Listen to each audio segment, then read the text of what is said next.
Yep. Yeah. Yes. Please go ahead. I see that there's a question in the chat. Oh. The main criteria for choosing a non-adversarial approach is if I am interested in the process of structuring occurring in the vertical.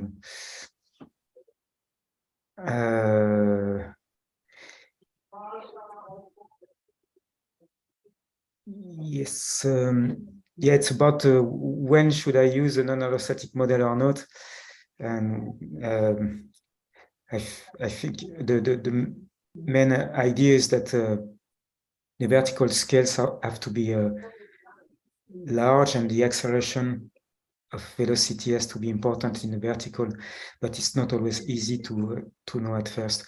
Let's say that a scale of 100 meters resolution is generally required to start getting some non-adversarial problems. Bon, if there's more questions like this after, we can talk about it. Should I start then again? Yes, please. Okay.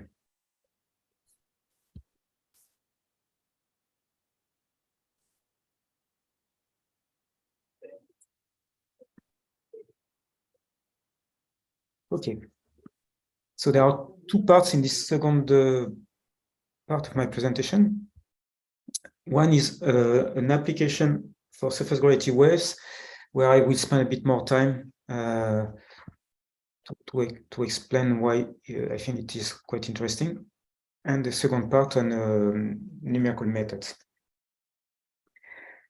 Okay, so about surface gravity waves and nearshore dynamics, because here we talk about gravity waves when they approach the coast, and the coast is important now, and we have many applications there because the population is growing near the coast. Almost 50% of the population is there, and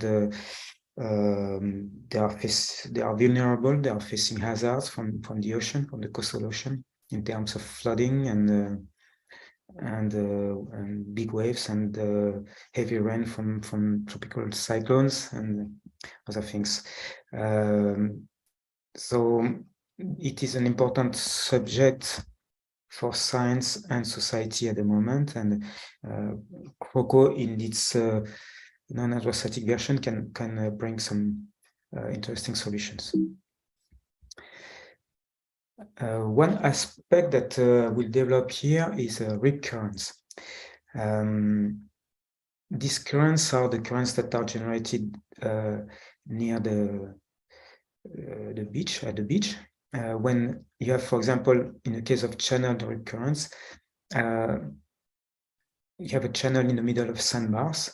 When the waves approach the sandbar, they break on either side of the channel, and they generate a current. These currents come and feed a rip current that will go out for continuity towards the offshore direction. And a lot of swimmers have trouble with these rip currents, and it's a real hazard. For example, here I put a chart that was given by the Weather Service in the US, showing the death related to weather and marine conditions.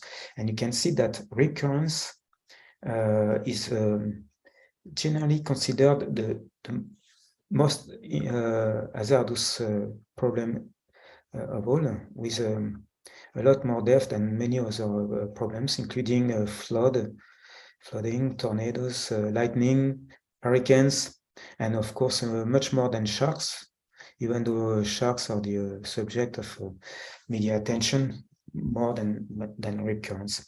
So there's a real question of how to better handle and understand rip currents for society. Usually we use wave average models to model rip currents, and they are quite good. So this has been done for quite a long time, and we have also done with CROCO similar simulations of rip currents. but not in a non-adversarial version, but in a wave average model. What I mean by wave average is that if you remember the vortex force, which I mentioned before, these are terms that describe the interaction between waves and currents. And when we don't resolve waves exactly, we can still model and parameterize the effect of waves on currents. In particular, the transfer of momentum from the waves to the currents, particularly when they break. So, like for example, the breakers in this case are modeled by a term in the equation that will provide the transfer to the currents, just like the wind transfer momentum from the atmosphere to the currents. This forcing term will transfer momentum from the waves to the currents. And these are terms that are added to the equations in CROCO, as in many other models now. And when we apply these models to the channeled rip current case, we find very good results, like in this example, where we make a comparison with observations of currents, and you see that the evolution of the current is very well represented by the model. So all is well with a non-adversarial model until you are interested in something else than the channel rip currents, because rip currents are more ubiquitous than this. They can happen even when you don't have a channel. In this case, a non-adversarial model is required. And I will show you why. So, but first, this is a more general view of recurrence and subzonalities. This example is quite good because it shows that these recurrents have multiple scales. The larger scale is represented here, and we call that flash rips, because as opposed to the channeled rip, flash rips can occur even when the topography has no singularity. And I will explain how it can do that. But in between these rip currents, you can also have smaller scale rip currents, which we can call mini rips, and even smaller scales, which is part of the turbulence generated when the waves break, and they are seen generally on the foam of the breaking wave, while the mini rips are seen more easily on the suspended sediment, on the turbidity that can be seen from aerial photos. So the problem is that we don't understand everything about all these currents. We actually understand quite little yet, and how they interact. We generally suppose that they are two-dimensional, horizontal, while actually there might be a strong three-dimensional aspect, and we will see that. They represent, as I said, a hazard for people. They represent a source of mixing of pollutants, mixing of sediments between the shore and the surf, and between the surf and the shelf. So it is an important part of oceanography that is getting more and more attention. So the reason why we cannot study this kind of flash rips and small scale ADs with wave average models, because we need to solve the waves with the whole spectrum, including the frequency spectrum and the directional spectrum. That is, waves come from different directions, and when they interfere and they produce what we call short-crested waves, like in the middle here. If they come from only one direction, they produce long-crested waves. And in wave average models, we can only consider this kind of problems, and we cannot consider the short-crested wave problem. So that is the reason why we need wave resolving models in order to represent these waves and their actions, and not wave average models. So generally, the wave resolving models that we use are not three-dimensional, but they are two-dimensional. This is an example of waves produced by these models. It is a boostiness model, as we call it. It is very similar actually to the KDV model that I showed before for describing the interface of the soliton. Waves are like soliton, they can behave like soliton, and they are well represented by these boostiness models, which are two-dimensional. And these models therefore can resolve waves that are short-crested, like in this case. And because they are short-crested, the waves, they break differently at different positions along the shore. And this differential of breaking produce some vorticity. And the vorticity produce flash rips. So these flash rips are a result of short-crested waves, not of topography, but short-crested waves. And they are well reproduced by this 2D wave resolving model, and maybe too well reproduced. Here I'm showing on the left a spectrum, a frequency spectrum of circulation and waves in the nearshore field represented by this model. To the right, you have the high frequency that have periods less than 1 minute. These are the surface waves that are generated, that are forcing the coast. Then you have infragravity waves, which have a period of about 1 minute. And then what we call very low frequency, that is very low frequency, of course, for the coast. That is between 5-10 minutes, sometimes more. And you see here that the model, which is represented in blue, has too much energy, much too much energy, about 10 times too much energy compared to the data in black for this low frequency, which are actually the frequency of the flash rips. So these models can reproduce the flash rips, but they do it almost too efficiently. Is it a problem with the fact that they are two-dimensional? That was the question that we asked ourselves. And to resolve that problem, we wanted to use CROCO to do very similar problem as this.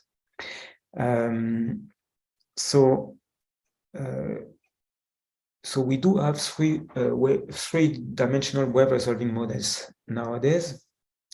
For a long time, for a few decades, we had what was called VOF models, that are models that can actually solve the whole breaking process.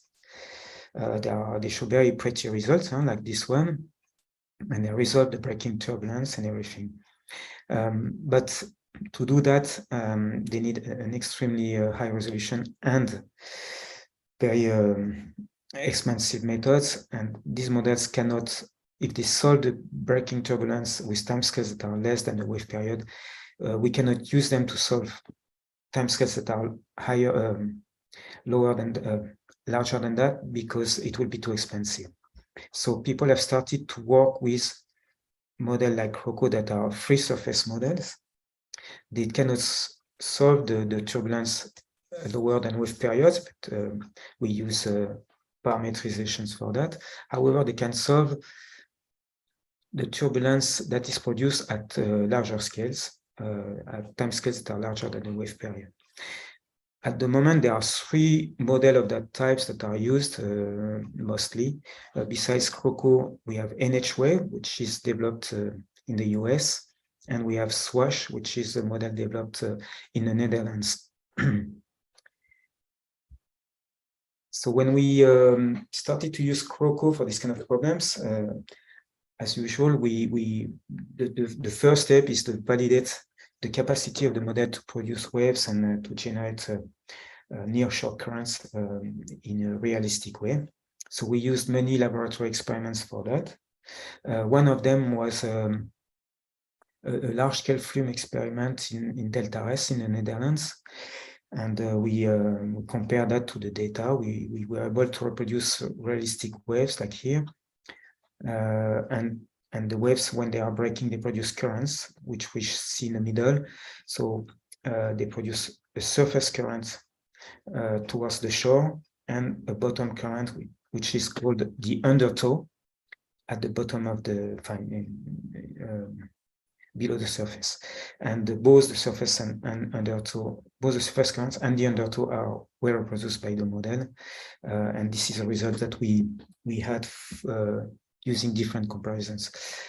Then we can also look at the sensitivity of turbulence model and resolution, and we didn't see a very strong sensitivity, which was a good sign that we could use that model for more realistic problems, and that's what we did. And the first case that was done was for a beach in Benin called Grand Popo, which was quite ideal because it was a longshore uniform, so it didn't produce singularities in the topography, no rip, no channel for channel rip currents, only flash rips in this case. So we forced the model with a realistic spectrum of waves with frequency and directional spreading, and we produce a realistic wave field that you can see here animated. It has short crested waves. You see that they are not they do not extend all the way along shore, but they are short. They break near the coast and produce a swash zone, which is quite realistic also. And the foam that you see here is actually the area where the turbulence produced by the turbulence model is the highest. So it's parameterized by the model. So we wanted to use the wave model to see if the currents produced were realistic, and we had the pleasure to see that it was. And we could then compare two-dimensional and three-dimensional results. So one comparison is made with vorticity. So to the left, you see the full three-dimensional model solution, the vorticity of that solution, and you see that we have some large-scale flash rips, but also some small-scale mini rips that are produced also. And then when we degrade this model to make a sort of pseudo 2D model,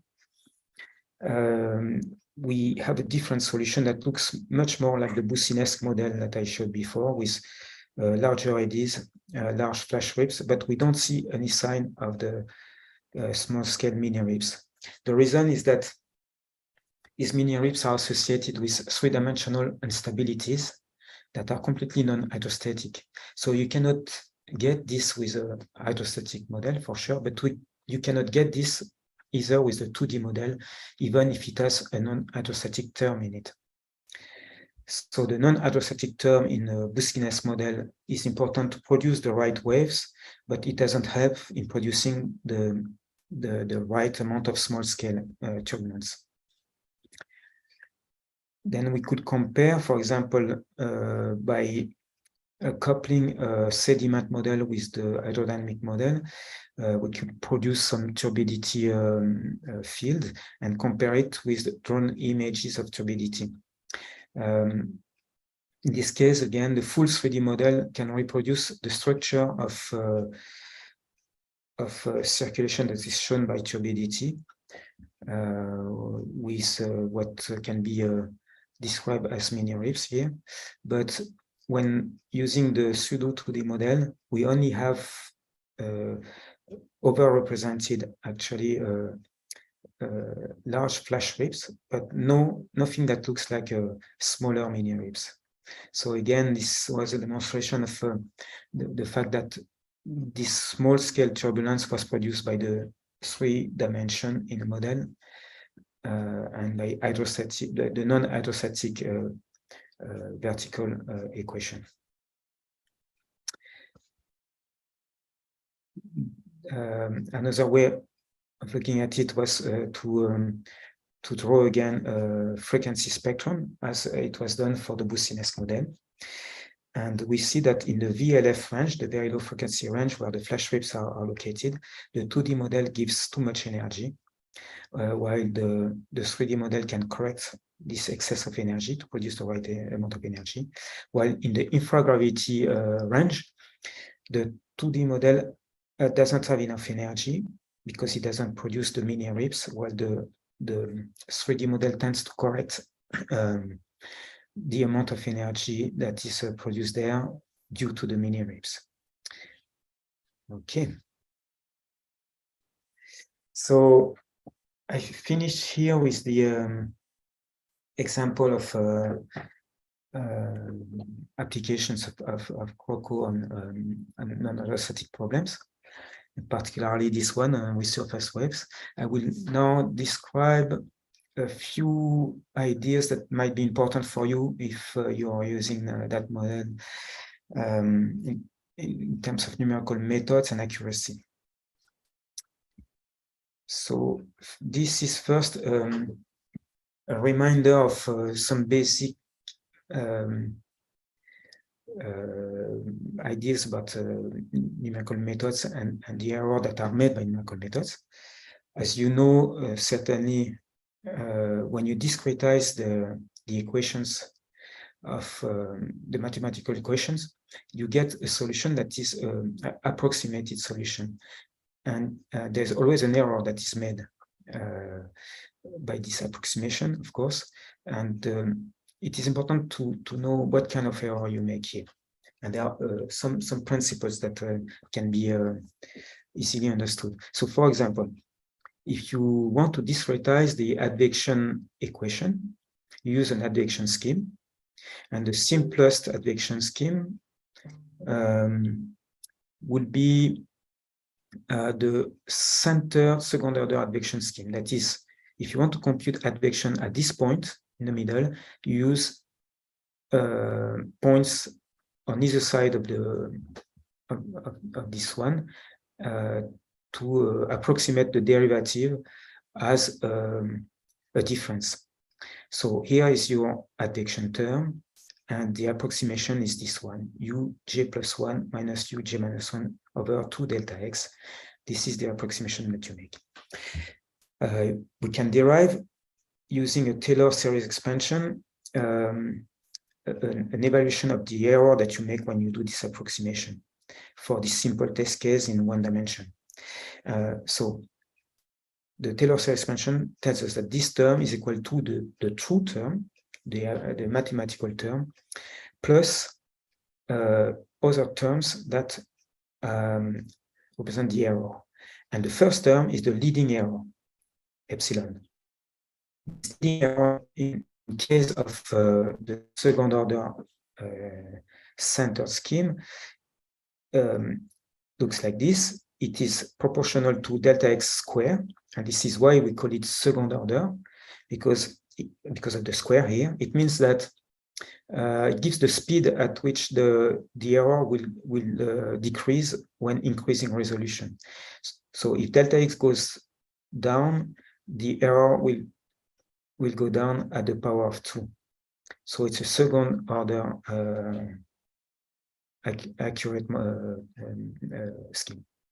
And then it is also proportional to a derivative of u. And again, you see that it's a third order derivative. So it means that it's a dispersion term. This term will be responsible for dispersion, that is errors in the phase speed of the signal. And it will generate wave trends like we've seen for in case of the non-aerostatic equations. But in this case, it's not physical, it's numerical, it's an error. And if the error is proportional to an even order instead of an odd order, like for example, it's second order derivative or fourth order derivative, then it would be a dissipation term and not a dispersion term. And the dissipation term means that we make an error on the intensity of the signal, not the phase speed, but the intensity. So we have two kinds of error in numerical discretization. It's either dispersive or diffusive or dissipative. Okay. So if we move from second order to fourth order in the advection equation case, this is an example of an old paper by Gottlieb and Orzag in 1977. So we reproduce here the result of the discretization with second order scheme. You remember it's square times third derivative, and you see the result in terms of dispersion. You see the wave trend that is produced behind the signal that was initially this one, a Gaussian. If you move to a fourth order centered scheme, it is proportional to delta x at the power 4. That's why it's a fourth order. And in this case, the dispersion error is a fifth order derivative. That is, it concerns smaller scales, but it is still there, and it is quite strong. And you see the dispersion is a bit reduced, but it's still there. It will never disappear with center schemes. In order to get rid of this dispersion, you need to move from center scheme and go to an upwind scheme. An upwind scheme means that you don't use symmetrically the points that are on either side of the point of computation, but you use more on one side than the other, depending on where depending on the sign of the velocity. So these upwind schemes, we can devise schemes that are first order, third order, fifth order. And for example, for the Gaussian problem, the upwind first order is very well known, as it is a very dissipative scheme. So the leading error has this structure here as this aspect. It is proportional to delta x, so it's a first order error, and to second derivative of u, so it's a dissipative error. That is, it damps the signal. And you can see here that after a number of cycles of the Gaussian signal traveling going out and in again, so there are a few cycles here. After a while, the signal is being dissipated, damped, and quite strongly. If we move from the first order to a third order upwind scheme, then the error is now smaller because of faster convergence with resolution. And we see that the damping is not as strong, and the result is quite good. And that is why the UP3 scheme has been the scheme of choice for CROCO for quite a long time. And all the upwind schemes are actually quite optimal in the sense that they tend to give enough dissipation, just enough dissipation to counteract the dispersion error that could occur with the non-leading error terms. So they are quite optimal schemes, not perfect, but quite optimal. Nowadays, we move to UP5, which has a leading error even smaller than the UP3. And in this example by Menes-Gwen et al., we were able to show that using UP5 was equivalent to using a UP3 with double the resolution. So this can be easily shown with a wave number spectrum, which is here. I will not detail, but we can easily show that it is very worthwhile to go to higher order advection schemes, because they are not very costly, at least UP5, and they produce a strong effect. Now, the effect of these higher order schemes can also be seen with non-Nonatocy problems. So I go back to the Gibraltar problem again, and here underline the soliton and wave trends that was generated at Gibraltar. This was with a resolution of 200 meters. It is a very marginal resolution for non-hydrostatic problem. As I said, generally, it is better to go to 100 meters. But it was interesting to see that 200 meters already gives something that is typically non-hydrostatic. If you use lower order schemes, like in this model here, then the same simulation will give you quite a different solution for the soliton. And in this case, the non-hydrostatic effect has been really low. And it has been damped by the accuracy of the schemes. So it is worthwhile here also at small scale for non-hydrostatic problems to go with higher order schemes. But there's a problem with upwind schemes. They are, as I said, quite optimal for numerical dispersion, but they still present some problems, which I will illustrate here. It is the problem that are called in turbulence hyperviscous shocks and vortices. For example, if you take the UP1 scheme, it is, as I said, very dissipative.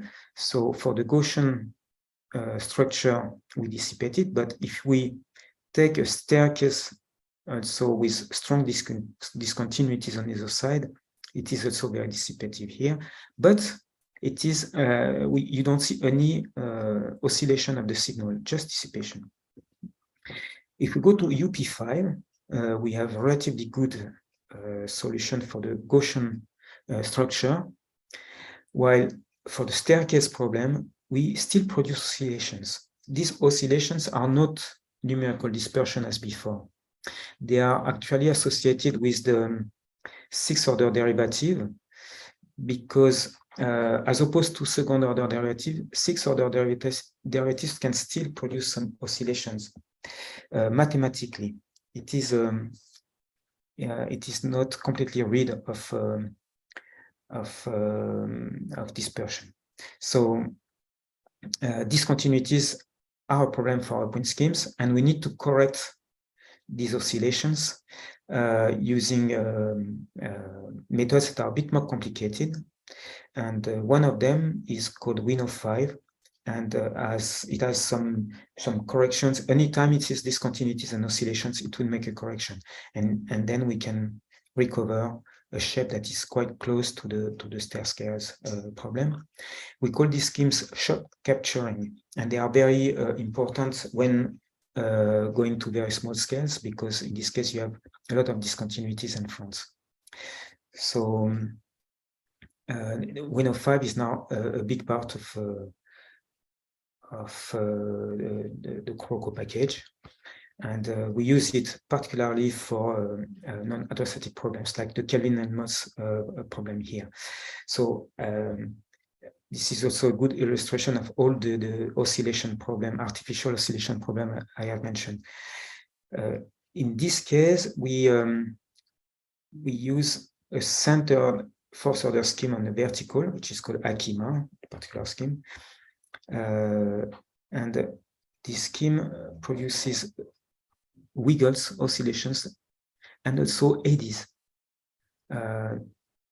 everywhere along the fronts between the two fluids. When we use non-dispersive scheme, actually it's a compact scheme called splines, it is even better than UP5, but it still produces some wiggles here that seems artificial. And then when we use WINO, that prevents all kinds of numerical oscillations, then we can recover the full physical solution, that is the roll, and some secondary rolls from shear instability that are produced in the Kelvin-Helmholtz instability. So this one will be the last slide on the numerical aspects to emphasize the fact that numerical considerations are important when doing simulations, and that you can produce ADs and all kinds of structures only due to numerical errors. So my conclusions on the whole presentation here is here. I think we designed CROCO for bridging some gaps, as I mentioned in the introduction, from the quasi-geostrophic ADs at 100-kilometer scale to the micro turbulence at a few centimeter scale. There's a large gap, and we haven't yet bridged all these gaps. So we would like CROCO to be able to do that. And in order to do that, we need to develop the equations, develop the nesting procedure that allows to go into finer and finer scales. And we are in the process of doing all this together. We need also to go from the oceanic region to the nearshore zone, where a lot of interesting applications are possible. And also here we are making progress, but there's still a lot of work to do. The CROCO NBQ, the compressible approach, has been an original approach for the ocean, not for the atmosphere, but for the ocean. And it shows many advantages, like accuracy, performance, versatility. We are still developing that approach, trying to make it more optimal, less costly. So we've been testing this non-adversatic approach with multiple tests that are available in CROCO, at least the simpler ones. Others have been done by different researchers in different groups. They tend to show good performances, and they help us to further develop the model. So we of course encourage people to use CROCO with this approach. Of course, there's room for improvements, in particular for numerical methods and parameterizations. So in the future, we will go towards higher and higher monotonic advection skips, probably, and also better ways to present the topography. For example, when we have strong slopes, or when we want to represent man-made structures in the nearshore zone, and also we need to develop the multi-resolution capability that that is being done at the moment. Okay, so I will stop here, and maybe if you have some questions, I'd be happy to answer, to discuss with you. Thank you very much, Patrick. Yes. I could stop sharing the okay. screen. Yeah.